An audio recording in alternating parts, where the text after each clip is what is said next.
Hello, and welcome to the Legal Growth Podcast, where we dive into the strategies, challenges, and success stories shaping the future of law firms. I'm your host, Aaron Fulk, and together with Legal Growth Partners, we'll bring you in-depth conversations with top legal professionals, industry innovators, and firm leaders. Our goal is simple: to share practical insights, innovative strategies, and real-world advice to help your law firm scale, adapt, and thrive. Whether you're navigating growth challenges or looking to boost your business development, you're in the right place. Let's dive in. I am so excited about our guest this week. This week, we have Nicole Fisher from Fisher Law LLC. Hi, Nicole. Hi. So, okay, you told me this is your first podcast ever, right? It is. Oh, I'm so excited. So make sure you reach out to Nicole and tell her she did a great job. So we're going to make this as easy as possible on you. Let's just start. How did you choose law, and how did you get into family law specifically? My dad always wanted to be a lawyer. And so that was something that was always on his radar, but he wasn't. He was a minister. And so at the end of college, I was kind of like, I didn't really want to go out into corporate America. I had a business degree and I was just kind of looking to do something else. And he encouraged me to sit for the LSAT. And so I just kind of got there on a whim. It was not a lifelong goal. I just kind of almost woke up one day and was like, I'm going to go to law school. And then how did you get into family law from that? So I never even took a family law course in law school. I come from family where really no one's divorced. I kind of just fell into it. I was working for a judge who had a family law docket. And I just kind of noticed that those attorneys, no day was ever the same for them. And they had always the best stories of things that were happening. And they were in court, then they would have mediations and they would go to lunch. And I just felt like there was a lot of diversity in their day, because I just was like, I cannot sit in an office all day. And I feel like that's what a lot of lawyers do. Yeah. Did you like kind of when it got like when they really got to use their negotiating skills? Was that a big piece of that for you? Well, a lot of it happens outside the courtroom. And so I would hear about it in the hallway, or they would just need the input of the judge on one more issue, but there's a lot of negotiation that goes on in family law, especially. Yeah. And you're so good at that. So I can see how you were drawn to that. Okay. So during this time, what's been your biggest growth success story so far? I mean, really starting this firm and growing it to where it has been. We were probably 5 years, 6 years old when COVID hit. And that was a huge pivot. How we go to court now is totally different. How people work is totally different. How our clients take information is totally different. And so kind of pivoting through that and then coming out on the other side, we've had exponential growth. We can't find lawyers and paralegals fast enough for the demand of family law. Wow. Probably COVID helped family law in particular too, right? I didn't think it would. I mean, I remember those first couple of days, I was like, well, no one's going to get divorced with this happening. And it was quite the opposite, that people's lives, they traveled a lot more for work. They were at their kids' extracurriculars all the time. And I think that when the world just kind of shut down, people looked around and were like, I don't even like you, right. Which was not what I was expecting to happen at all. I thought it would bring people together. That's so interesting.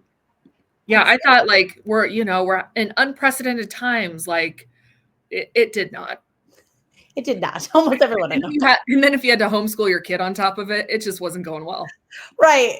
I've been there. I was there. I had a COVID divorce. That's interesting that you thought that. Oh, I did. I remember the first couple of weeks just panicking, being like, no one's going to file. No, like this, like, and not that I'm wishing that on people, but I was like, we are in for a rough patch. And it had never, within, I would say 6 to 8 weeks, we have never been busier and it has never stopped. Oh, that's wild. That's crazy. Okay. So what is your favorite non-legal skill that surprisingly has helped you run this firm? I'm freakishly good at math, which most lawyers are not.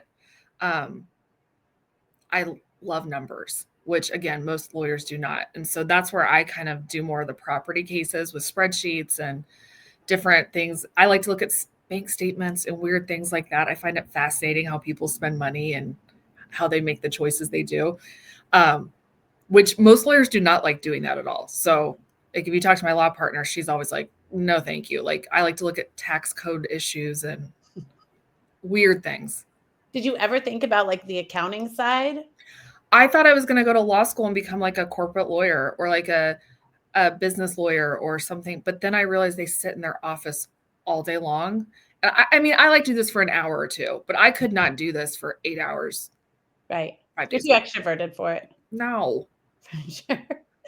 Okay, so looking ahead, what trends or changes do you see shaping the future of law firms, and how are you positioning your firm to stay competitive? Well, I think that just even since COVID, how much more tech we have in our firms. Law firms are kind of dinosaurs. The court system is a complete dinosaur. People would be shocked at how when I worked there 20 years ago, it's the same software. And so I think all of that is starting to change. I'm starting to see a lot more tech come into things. We spend a lot of money and a lot of time on tech around here. Some things work, some things don't. Like you just got to try it out. I also think that right now, all law firms have to be owned by lawyers. And I do think that that will be changing. And there's already a couple of states that have already made that change, which will, I think, completely change the landscape of how law firms are run. So right now, legally in most states, a lawyer has to own a firm, but you're saying a couple states have changed just who has to be the owner. Arizona and Utah are trying it out Okay. and allowing private equity to come in and I was going to see say, who do you see buying up law firms? private equity. Private equity. Wow. Which will be good or bad. I don't know.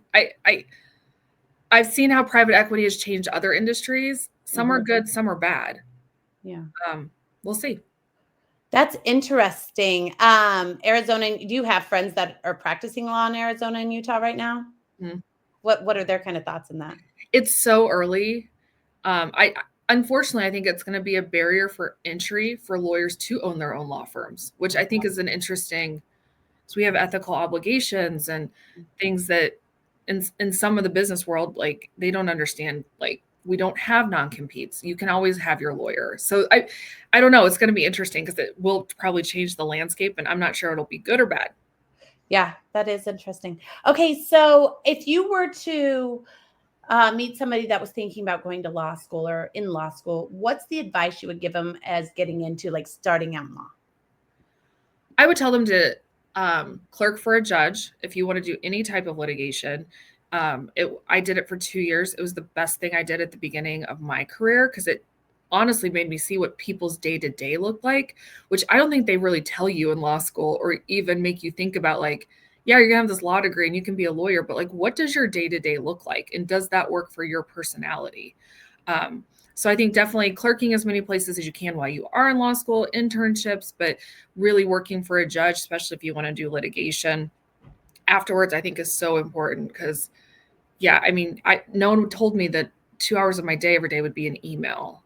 I'm not sure that that was the case 20 years ago, but that's the reality now, like email. Right. All the time. Yeah. I don't remember so much email 20 years ago. Right. So that's probably why they didn't tell you, right? Correct.